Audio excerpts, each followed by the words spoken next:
અમદાવાદની ખ્યાતિ hospital કાંડમાં ઝડપાયેલા doctor પ્રશાંત વજીરાણી અને ડોક્ટર સંજય પાટોડિયાએ ક્રાઇમ બ્રાન્ચ સમક્ષ અનેક ચોંકાવનારા ખુલાસા કર્યા, જેમાં ખ્યાતિ હોસ્પિટલમાં કાર્તિક પટેલ સહિત તેની ટોળકીએ 25 કરોડનું રોકાણ કર્યાનું સાથે જ 15 કરોડની લોન લીધી હોવાનો ખુલાસો થયો છે।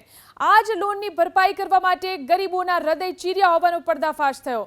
કાર્તિક પટેલ અને તેની ટોળકીએ વર્ષ 2021માં 40 કરોડમાં ખ્યાતિ હોસ્પિટલ ખરીદી હતી।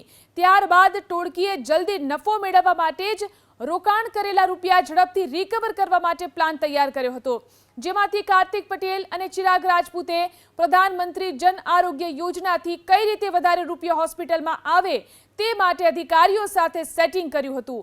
ખ્યાતિ હોસ્પિટલમાં પ્રધાનમંત્રી જન આરોગ્ય યોજના થકી ડાયરેક્ટરોએ ગરીબ દર્દીઓને ટાર્ગેટ કરવા માટે ફ્રી મેડિકલ કેમ્પનું ગામે ગામ આયોજન કર્યું હતું, જેમાં ગરીબ દર્દીઓને હોસ્પિટલમાં લાવી આધાર કાર્ડ, રેશન કાર્ડ અને આયુષ્માન કાર્ડ લઈ એન્જિયોગ્રાફી કરી દેતા હતા।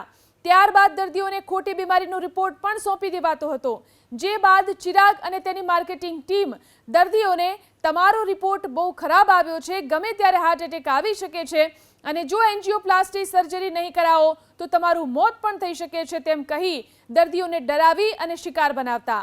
આ જ રીતે વર્ષ 2021માં સપ્ટેમ્બર મહિનામાં મોટી માત્રામાં સર્જરી કરી પ્રધાનમંત્રી જન આરોગ્ય યોજનામાંથી સારી એવી આવક કરી હતી।